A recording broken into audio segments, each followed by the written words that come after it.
जय मां गुरुवर गुरुवर जय मां गुरुवर गुरुवर। मगर फिर भी एक अरुचिपूर्ण जीवन था, क्योंकि हर पल एक बचपन से ललक केवल उस दिशा की थी, क्योंकि पूर्व जीवन के संस्कार थे। और इस जीवन में वो दिशा बार बार मेरे अंदर जो एक किरण हर पल नजर आती थी कि मेरे अंदर कुछ ऐसा है, मेरे साथ उस प्रकट सत्ता के जो तार हैं उनको कहीं ना कहीं संबंध मुझको जोड़ना, प्रकट कहीं ना कहीं मुझे किसी और खींचना चाह रही है। और बचपन में कुछ साधु संत सन्यासी वहां पर आए थे जिन्होंने पिताजी से मुझे मांगा था, मगर बचपन में जो मौके कि बच्चा गृहस्थ जीवन के योग का नहीं है, इसके योग कुछ विलक्षण नजर आते हैं, इसे हमें अपने साथ दे दीजिए, हम इसको सन्यासी बनाएंगे। मगर पिताजी की प्रकट सत्ता क्या चाहती थी, इसलिए मैंने कहा कि आपको कुछ कहने की जरूरत नहीं है, मुझे कुछ कहने की जरूरत है, प्रकट सत्ता जो चाहती होगा वही। उन्होंने मांगा है, पिताजी चाहते तो उनको दे सकते, मैं भी साधु संत सन्यासियों की टोलियों में घूम रहा होता। मगर वो विचारधारा माता आदिशक्ति जनी जगदम्बा ने उनको प्रेरणा नहीं दी। पिताजी ने कभी, स्वाभाविक है, मैं छोटा परिवार में सबसे छोटा था, मेरे प्रति सबका स्नेह था, पिताजी ने मना कर दिया। मगर मेरे अंतर्मन की जो प्रेरणा माता आदिशक्ति जनी जगदम्बा ने जगा रखी थी, उसे तो कोई बंद नहीं कर सकता था। एक लगाव रहता था, किसी ऐसे प्राकृतिक स्थानों पर बैठूं, शांत एकांत स्थानों पर जाने का मौका मिले, मुझे कोई अपने साथ लिवा, कहीं हिमालय और पर्वतों में लिवा जाए, और मैं उस एकांत स्थान पर 1 घंटे का जो समय मिला करता था उसी स्थान पर चला जाया करता था। इस तरह की बातें ज़्यादा समय स्कूल क्लास में क्यों छिपी रह जाएंगी। फिर ज्वाला जी भी साथ पढ़ते थे। किसी तरह वह बात मेरे पिताजी को पहुंची। मैंने पूर्व में जो बताया था कि पिताजी आए, स्वाभाविक है, माता पिता हर एक चाहते कि हमारा बच्चा केवल पढ़े। यही विडंबना आज समाज में भी बच्चों की के साथ हो रही है कि माता पिता केवल एक चीज़ का बोझ बच्चों के ऊपर पूर्णतया से लाद देते हैं कि बस पढ़ने में दिन रात एक कर दो। उन्हें बचपन से कभी आध्यात्म धर्म की ABCD सिखाने का प्रयास ही नहीं करते। यदि बचपन से आप लोगों को भी प्रारंभ में वो रास्ता बताया गया होता, छोटे से जब से आप जरा सा होश संभाले होते, तो शायद आपकी बहुत कुछ अज्ञानता अब तक दूर हो चुकी होती।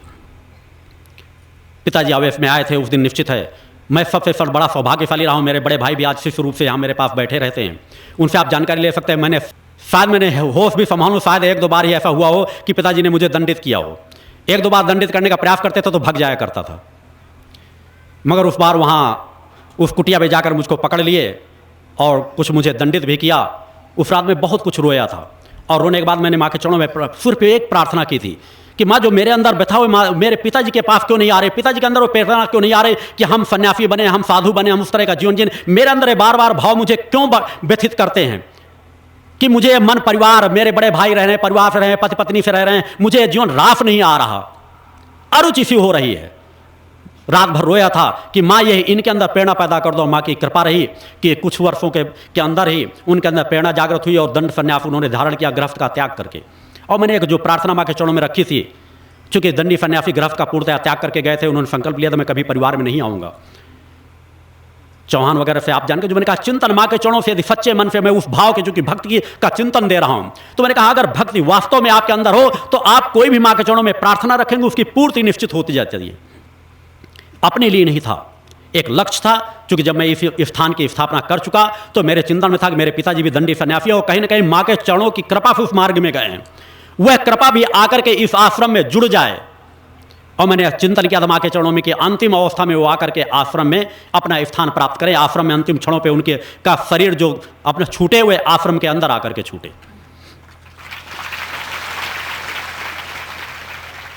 आपको याद है इसी 1 वर्ष पहले इसी शारदीय नवरात्रि में पंचमी के दिन वह आश्रम में आए थे और 3 शिविरों की यात्रा चैतन्यता से लाभ प्राप्त किया। और कानपुर की यात्रा के बाद आकर जो एक सन्यासी ने कहा जो चेतनावान होते हैं उनको उसी तरह के स्थान अपने आप स्वाभाविक प्रकट सत्ता दे दी चली जाती है, हमको कुछ मांगने की जरूरत नहीं होती। मैंने तो 1 शिविर की कामना की थी माँ से कि माँ 1 शिविर कम से कम मेरे 1 शिविर का लाभ ले लें, उनका मन भक्त माँ आपके चरणों की ओर लग जाए।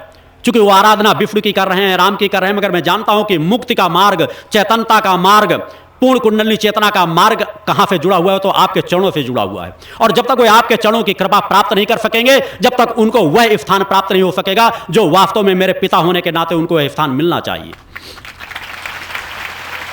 और यहाँ के शिष्यों से आप अवगत हैं, जो अनेकों शिष्यों आप अवगत हो सकते हैं कि अंतिम समय पर वो यहाँ के प्रति इतना रम गए, इतना प्रसन्नचित थे, माँ के प्रति इतना भाव उनका जागृत हो गया कि वह सतत अपने मुख से बार बार कहने के लिए बाध्य थे कि मैंने अपने 30 वर्ष जो संन्यास जीवन में गुजारे वह मैंने बेकार गंवा दिए। जो कुछ लाभ मुझे यहाँ मिला, जो तृप्ति मुझे यहाँ मिली, वह अन्य कहीं पर नहीं प्राप्त हो सकी।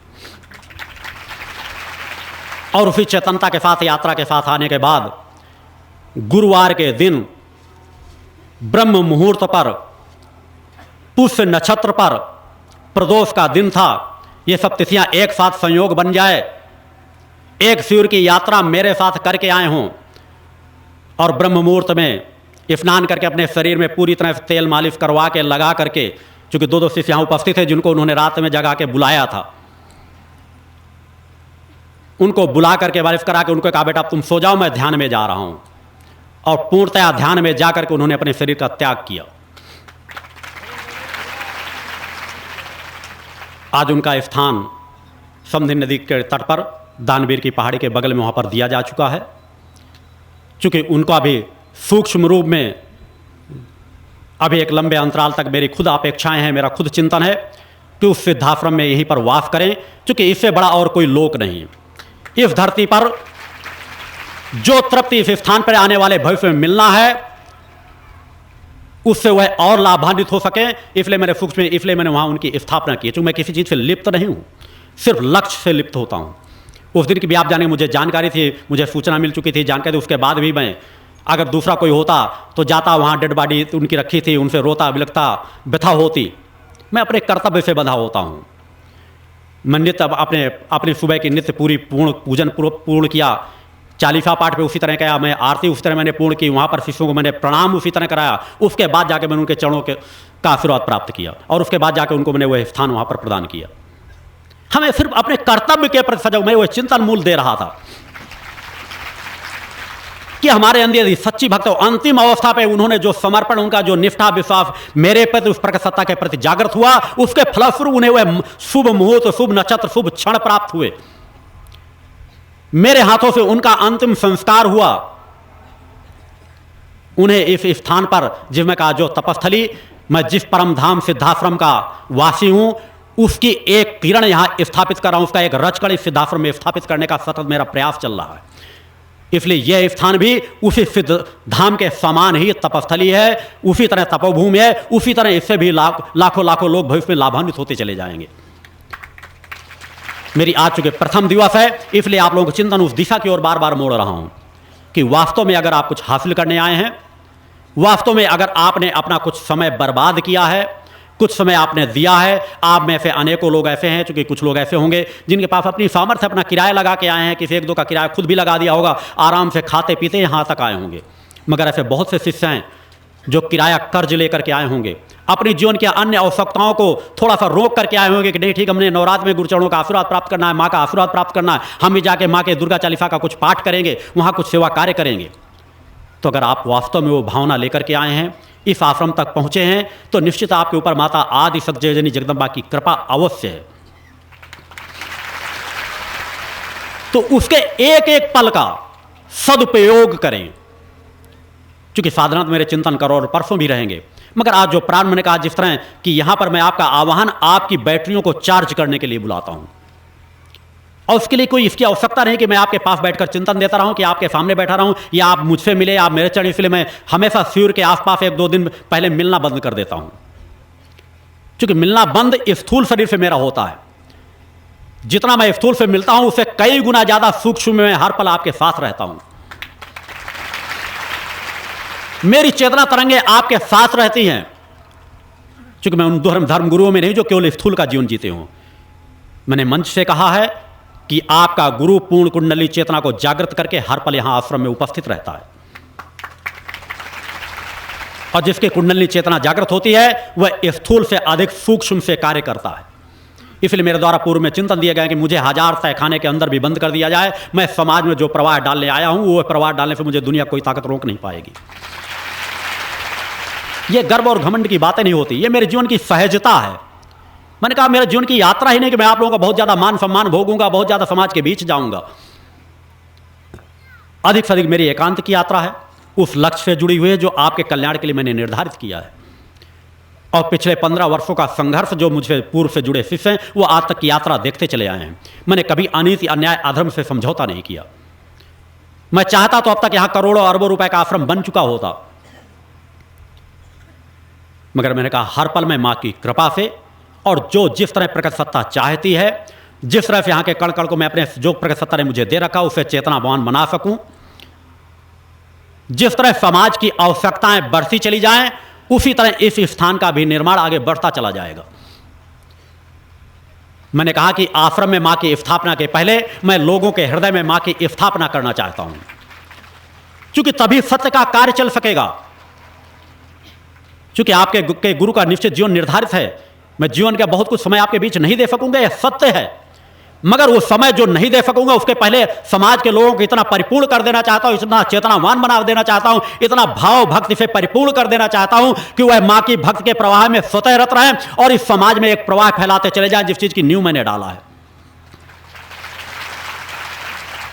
उसी से समाज में एक परिवर्तन आएगा। क्योंकि मैंने कहा इसलिए आपको केवल उस सत्य के पलड़े को समझकर उस सत्य के पलड़े पर खड़े होना है। भक्त के लिए बहुत कुछ करने की जरूरत नहीं रहती। जो सुराख वाली मैंने बात बताया, केवल एक भाव कि हम सत्य को सत्य के रूप में मान लें और सत्य का जो निर्देशन हमारे लिए हो रहा है उसका अक्षरशः पालन करें, उसमें अपने विवेक का उपयोग ना करें।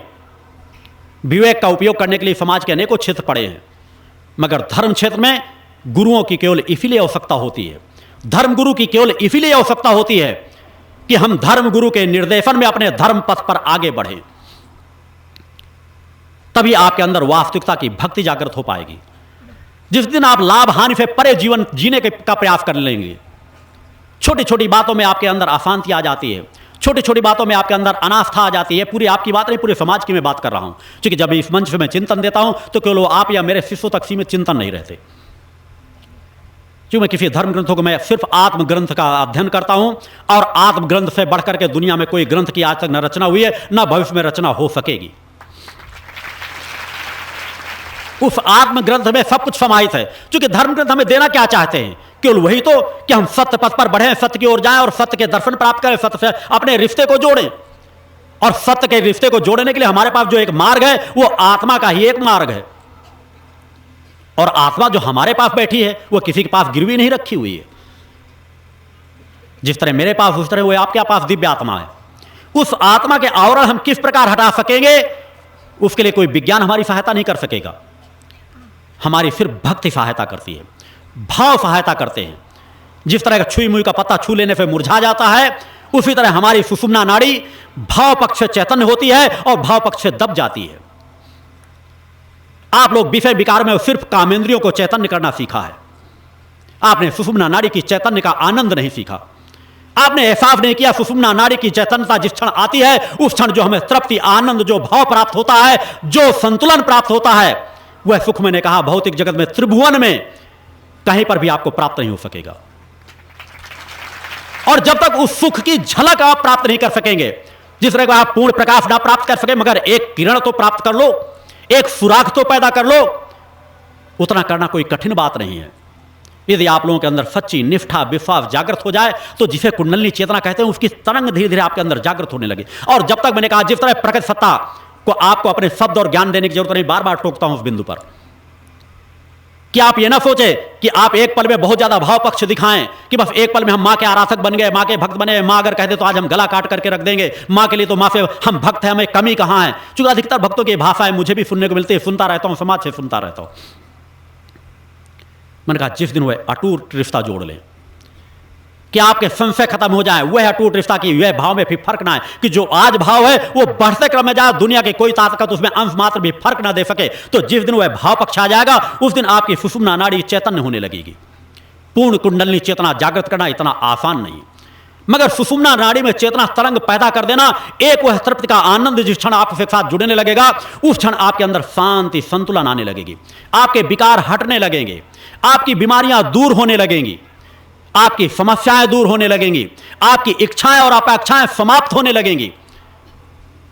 आपको उतनी इच्छा होगी जितनी आपके लिए आवश्यक है। आप आवश्यकताओं की पूर्ति का जीवन नहीं जीते, आप भोगवाद का जीवन जीते। उसके बाद जो ही आपके चेतना के जीवन का चेतना तरंग का आनंद, तृप्ति, जो कुछ वैभव आपके अंदर छिपा पड़ा, आप वैभव को बाहर ढूंढ रहे हैं, बाहर तलाशना चाहते हैं। फर्क सिर्फ इतना है, अलौकिक आनंद, अलौकिक तृप्त आपकी वो सुषुम्ना नाड़ी पर है। क्योंकि साधना पथ पर चलकर ही आपका कल्याण हो सकता है। मैं बार बार इसलिए उस दिशा में खींचता हूं। हो सकता है अनेकों बेचारे गरीब आम व्यक्ति समाज बैठा हो, जिसको धर्म अध्यात्म के ABCD न ज्ञानकारी हो, तो सिर्फ कथाएं सुनने का आदी हो चुका है। मगर वो आदत आपको छोड़ना पड़ेगा। अगर कल तक आप शराबी थे तो आज शराब आपको छोड़ना नहीं पड़ेगा। मैं शराबी इसलिए कह रहा हूं कि जिस तरह शराब का नशा, उसी तरह कथाओं का नशा आपके ऊपर छा गया है। उन नशाओं में आप लिप्त होकर के केवल एक बिंदु तक आकर के आप खिसक करके रह गए हैं। साधना पथ आपके अंदर जागृत ही नहीं हो पा रहा। यह तो मनोरंजन, रास विलास, रास रंग में उसमें आप आ जाते हैं। आप अपने शरीर का संतुलन करके उस दिशा में किस प्रकार बढ़ पाएंगे, इसके लिए आप प्रयास ही नहीं करते।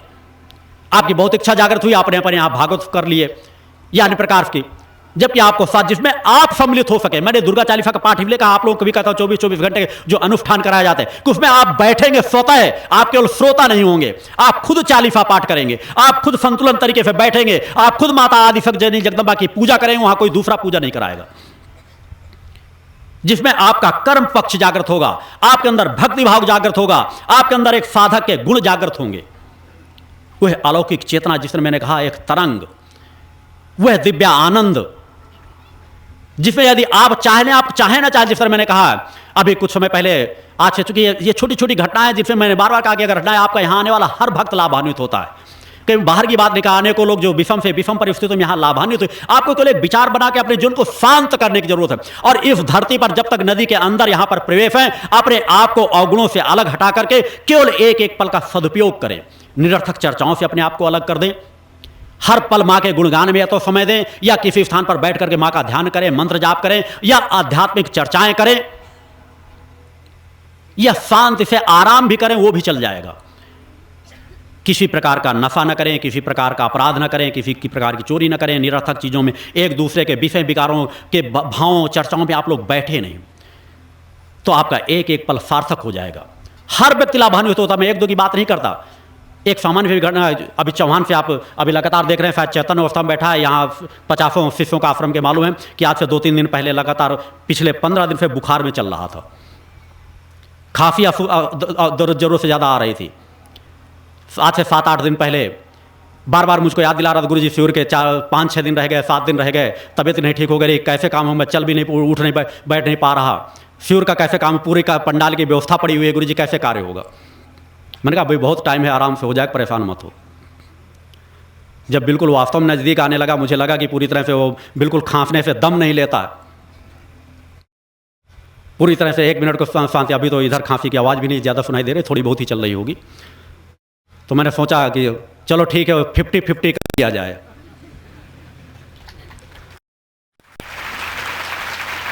मैंने कहा आधा वो ले लेगा तो उसका भी संतुलन बन जाएगा, आधा मैं ले लूँगा तो भी हजम हो जाएगा।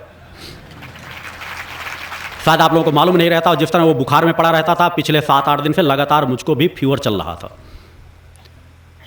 कल रात में वो दिन भर रात में काफ़ी देर तक यहाँ कार्य करता रहा। अगर वहाँ मेरे निवास स्थान में रहने वाले लोगों से जानकारी ले, तो मैं रात में जब तक वो यहाँ कार्य करता रहा, मैं सो नहीं पाया। असंतुलित प्रकार से मेरी खांसी चल रही थी, जिस तरह खांसी का एक प्रवाह चल रहा था। रात में 2-3 बार मैं उठ करके काफ़ी देर मुझको टहलना पड़ा, और आज आपके सामने बैठा हूँ। बार बार जो शिष्य सुबह ही मुझसे मिल रहे थे, बोले गुरुजी आप चिंतन देंगे या कैसा क्या रहेगा, चूँकि आपको तो खांसी बहुत ज़्यादा बढ़ गई है। तो मैंने कहा सामान्य सी बातें हैं, मुझे खांसी भी आ रही होती, मैं चूँकि मैंने कभी माँ से कामना भी नहीं करता, ये स्वाभाविक गुण है। मैं नहीं कह रहा कि वो बुखार था, बुखार नहीं है। मैं आपके बीच फिर भी उसी तरह, मैं अपने कार्य को कभी नहीं रोकता। ऐसा नहीं रहता कि मेरे शरीर में शिष्यों की तकलीफें आती हैं, अनेकों प्रकार की, आप लोगों को एहसास नहीं रहता कि जब आप किसी वेदना से प्रताड़ित होते हैं, आपका शिष्य आपसे वो तार जोड़ चुका है, आपकी भावनाओं से तार जोड़ चुका है। क्योंकि मैं जब अब जीवन का एक एक पल आपको संकल्पित कर चुका हूं, मां के चरणों में बार बार संकल्पित करता हूं नित्य कि मेरे जीवन का एक पल का भी सत्कर्म, एक पल की भी प्रार्थना मेरे जीवन के साथ न जुड़े, वह आप लोगों को मैं समर्पित कर चुका हूं। केवल वह भाव आपको जागृत करने की जरूरत है। सिर्फ मैंने कहा जिस दिन आप एहसास कर लेंगे आपका गुरु कितना सामान्य जीवन जीता है, कि वो जो चाहे जिस तरह की सुख संपदा चाहे इकट्ठा कर सकता है। मगर साधना रिद्धियां सिद्धियां इसके लिए नहीं होती। रिद्धियां सिद्धियां हमारे भौतिक जगत के संसाधन उपलब्ध करने के लिए नहीं होती। रिद्धियां सिद्धियां इसलिए नहीं होती कि छोटी समस्या आ जाए हम तत्काल उन सिद्धियों का उपयोग कर लें। रिद्धियां सिद्धियां मेरे जीवन की तृप्ति के लिए हैं, मेरे साधनात्मक पथ में बढ़ने के लिए। यदि कोई अवरोध आए तो उस अवरोध को किस तरह पैर से ठोकर मार के हटाया जा सकता है, उसके लिए। रिद्धियाँ सिद्धियाँ, उसके लिए मैं पहचान सकूं कि आपको मुझे क्या लाभ देना है, क्या नहीं देना। आपको कि मैं भूत भविष्य वर्तमान को देख सकूं, ये मेरे लिए, आपके बताने के लिए नहीं है। मुझे रिद्धियाँ सिद्धि इसलिए मैं पहचान सकूं किसको मुझे नजदीकता देना, किसको मुझको दूर भगाना है, किसको मुझे क्या लाभ देना है, किसको मुझे क्या लाभ नहीं देना है।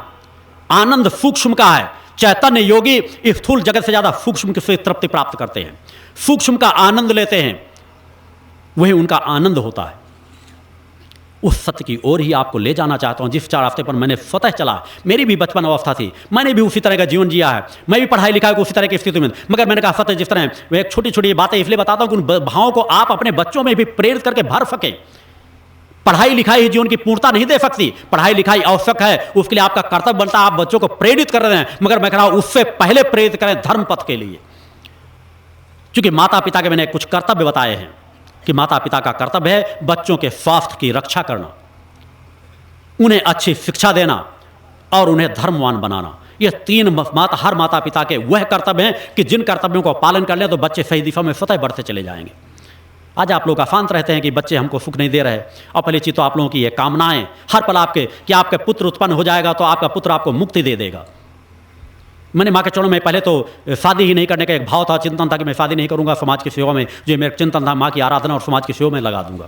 मैंने कहा कि मगर फिर माँ का जो चिंतन मिला कि गृहस्थों के बीच जो चिंतन देना है, यदि मैं गृहस्थ का जीवन स्वतः नहीं जीऊंगा तो शायद समाज को उस चेतनता के साथ जीवन चिंतन नहीं दे सकूंगा, उस चेतनता के साथ समभाव से शिष्य और शिष्यों को एक भाव से ग्रहण नहीं कर सकूंगा, उस भाव से नजदीकता नहीं दे पाऊंगा। मैंने वो चिंतन लिया, और जब बच्चों की समाज की स्थिति आई तो मैंने माँ के चरणों में सिर्फ एक कामना की थी कि मेरे यहाँ पुत्र नहीं पुत्रियों का जन्म हो।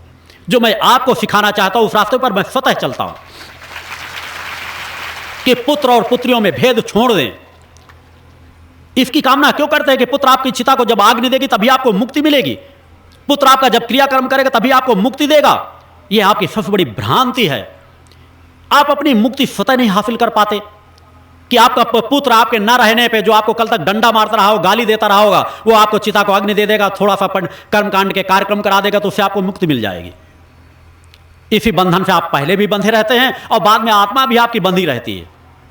जबकि आप अगर चिंतन करें जो क्रियाकर्म आपका पुत्र आपके मरने के बाद करेगा उससे ज्यादा आप स्वतः अपने जीवन में क्यों नहीं कर लेते, फिर आप किस मुक्ति की कामना करते हैं।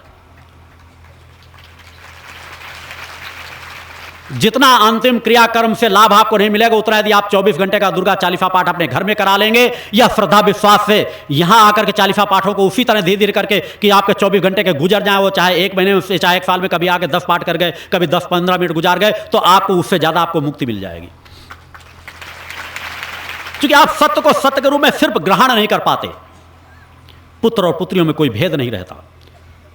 ये छोटी छोटी बातें जब तक आपके विचारों में नहीं आएंगे तो आप बंध चुके। मैंने कहा जिस तरह कथावाचनों के ने आपको बांध रखा है कि ऐसा होगा तभी आपकी मुक्ति मिलेगी, आप इस तरह करो, इस तरह ना करो, आपके अंदर एक विचारधारा इतनी दम चुकी कि आप उसके विपरीत जब भी सोचते हैं आपके पास पुत्र नहीं, आप अशांत रहते हैं, पुत्र नहीं, हमारा क्या होगा, हम मुक्ति नहीं पाएंगे, हमारी आत्मा भटकेगी, हमारे साथ क्या होगा। जबकि आपके अंदर ये भाव भी नहीं होना चाहिए। निरर्थक बातों में आप सोचते रहते हैं। पितृपक्ष हम पूजा करें, आराधना करें या ना करें, अनेकों छोटी छोटी भ्रांतियां, चूंकि इन 3 दिनों में जो अनेकों प्रकार की भ्रांतियां हैं उनको भी दूर करने का प्रयास करूंगा।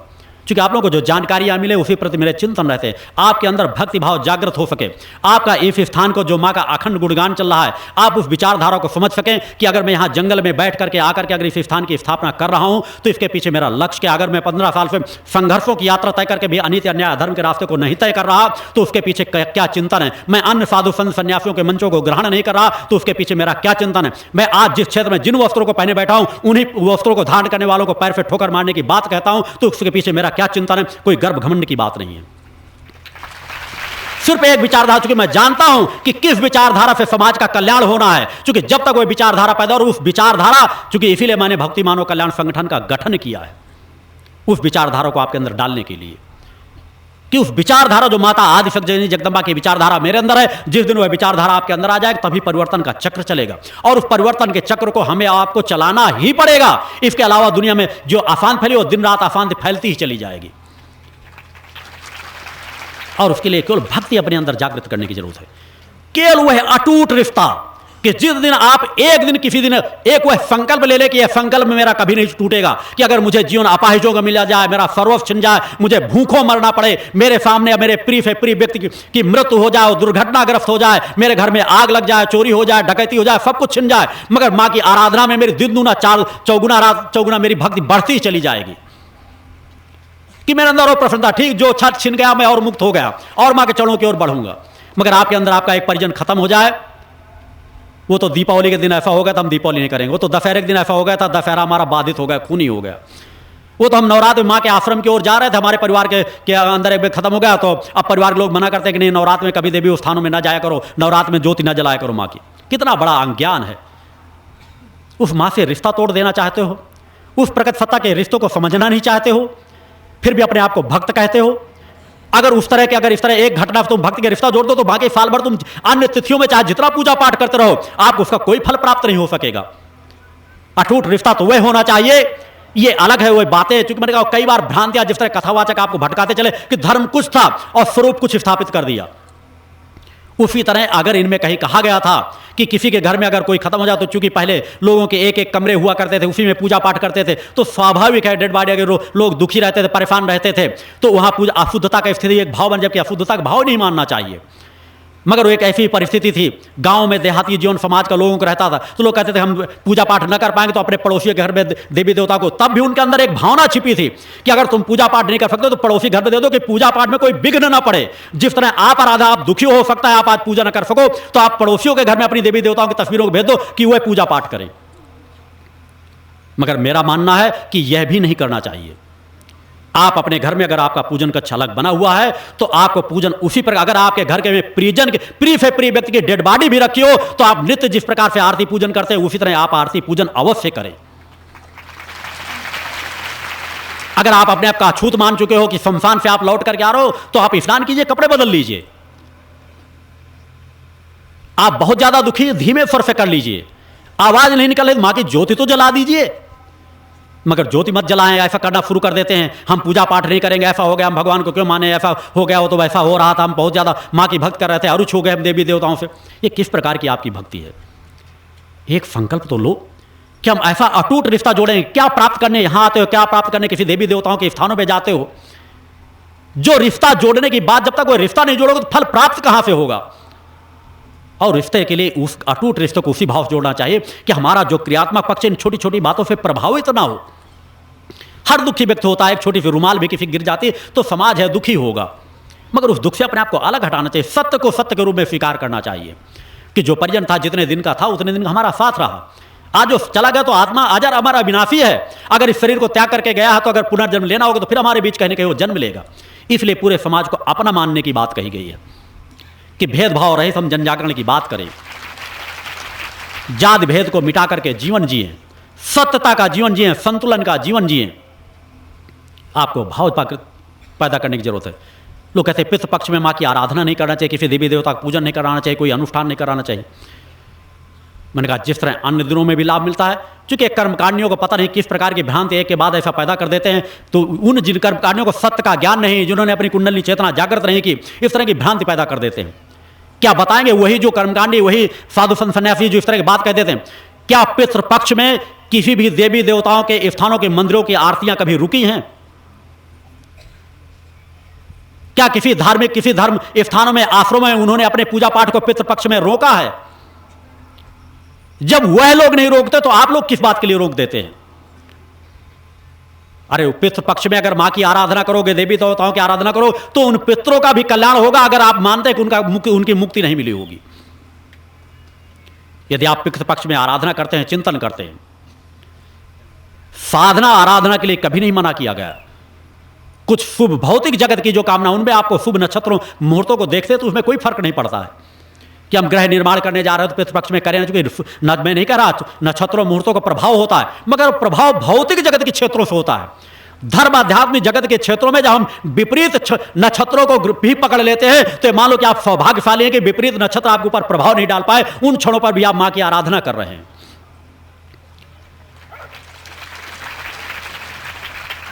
अतः पितृ पक्ष में भी आप आराधना कर सकते हैं। आपका गुरु भी उस तरह करता है। आपके गुरु में परिवार में भी, आपके गुरु के भी परिवार में परिजन, मैंने कहा पिताजी का मैंने उदाहरण दिया, उसके बाद भी मैं आरती करने गया, उसी तरह पूजन करने गया, उसी तरह की यात्रा तय कि उसी तरह सायंकाल आरती के सब क्रम चल रहा है। तो ये आपके अंदर भ्रांति समाज ने जो डाल दी, उस भ्रांति से आपको उभरना पड़ेगा, सत्य को सत्य के रूप में पकड़ना पड़ेगा। या देवी सर्वभूतेषु शक्ति रूपेण संस्था नमस्तस्यै नमस्तस्यै नमस्तस्यै नमो नमः। युग वंदनीय धर्म सम्राट युग चेतना पुरुष सदगुरुदेव परमहंस योगी राज श्री शक्ति पुत्र जी महाराज के पावन श्री चरणों में नमन वंदन प्रणाम। तप योग ध्यान साधना की पावन स्थली धर्मधुरी पंच ज्योति शक्ति तीर्थ सिद्धाश्रम की स्थापना मध्य प्रदेश के शहडोल जिले की व्यवहारी तहसील में परम पूज्य गुरुवर श्री के द्वारा दिनांक 23/1/1997 को की गई है, जहां पर 15/4/1997 से श्री दुर्गा चालीसा अखंड पाठ मंदिर में अनवरत अनंत काल के लिए श्री दुर्गा चालीसा का पाठ जन जन के कल्याण हेतु चल रहा है। परम पूज्य गुरुवर श्री के द्वारा नित्य प्रति प्रातः एवं सायंकालीन वेला में माता भगवती आदि शक्ति जगत जननी दुर्गा जी सहित देवी देवताओं एवं सहायक शक्तियों की आरती संपन्न की जाती है। मूल ध्वज साधना मंदिर में भी नित्य प्रति होने वाली प्रातः एवं सायंकालीन वेला की आरती में भक्त उपस्थित होते हैं तथा मानसिक शारीरिक समस्याओं के निवारण के साथ ही सुख शांति समृद्धि का आशीर्वाद प्राप्त करते हैं। परम पूज्य गुरुवर श्री से नित्य प्रति प्रातः एवं सायंकालीन मिलने के निःशुल्क क्रम में माँ के भक्त व परम पूज्य गुरुवर श्री के शिष्य अपनी मनोभावना को श्री गुरु चरणों में समर्पित करके समुचित समाधान व आशीर्वाद प्राप्त करते हैं। परम पूज्य गुरुवर श्री अब तक 1 करोड़ से अधिक भक्तों से व्यक्तिगत रूप से मिलकर उन्हें यथोचित निर्देशन प्रदान कर चुके हैं। परम पूज्य गुरुवर श्री से मिलकर उचित दिशा निर्देशन प्राप्त करके संकल्पित होकर करोड़ों लोगों ने नशे मांसाहार से मुक्त चरित्रवान एवं चेतनावान जीवन अपनाया है और वर्तमान में भी नित्य प्रति सैकड़ों लोग नशा मुक्त होने के लिए सिद्धाश्रम पहुंचते हैं। परम पूज्य गुरुवर श्री के 20 लाख से भी अधिक दीक्षा प्राप्त शिष्य हैं, जो वर्तमान के अनीति अन्याय अधर्म से ग्रसित भयावह वातावरण में भी माँ की पावन ज्योति से प्रज्वलित अपने घरों में मामय वातावरण के मध्य साधनात्मक जीवन जीते हुए आत्म कल्याण एवं जन कल्याण के पथ पर अग्रसर हैं। ज्ञात हो कि सिद्धाश्रम में गत 28 वर्षों से माँ अन्नपूर्णा भंडारा संचालित है, जहां नित्य प्रति सुबह शाम हजारों भक्त सुरुचिपूर्ण भोजन प्राप्त करते हैं। साथ ही आश्रम में ठहरने हेतु विभिन्न आवासीय व्यवस्थाएं भी निःशुल्क हैं।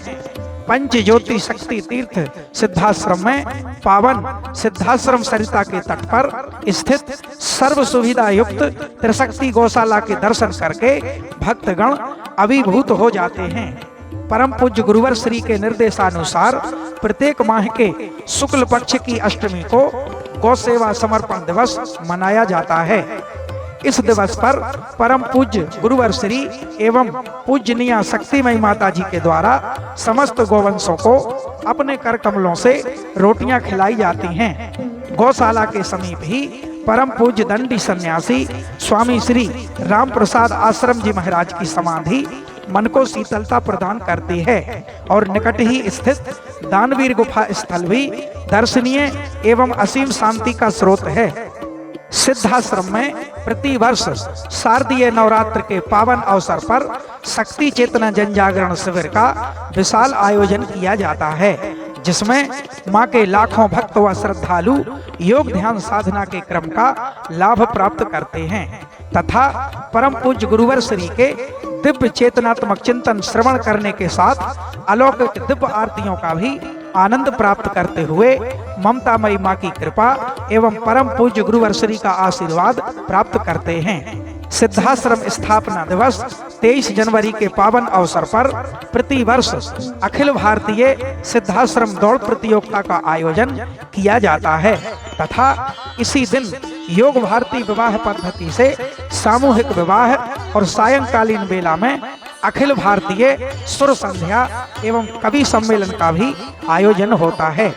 सिद्धाश्रम में स्थित जनसंपर्क कार्यालय के माध्यम से विभिन्न जानकारियां प्राप्त होती हैं तथा सिद्धाश्रम से ही प्रकाशित मासिक समसामयिक सिद्धाश्रम पत्रिका व राष्ट्रीय साप्ताहिक समाचार पत्र संकल्प शक्ति भी प्राप्त कर सकते हैं, जिनके माध्यम से परम पूज्य गुरुवर श्री की ऋषि वाणी महत्वपूर्ण समसामयिक लेख आदि का अध्ययन कर सकते हैं।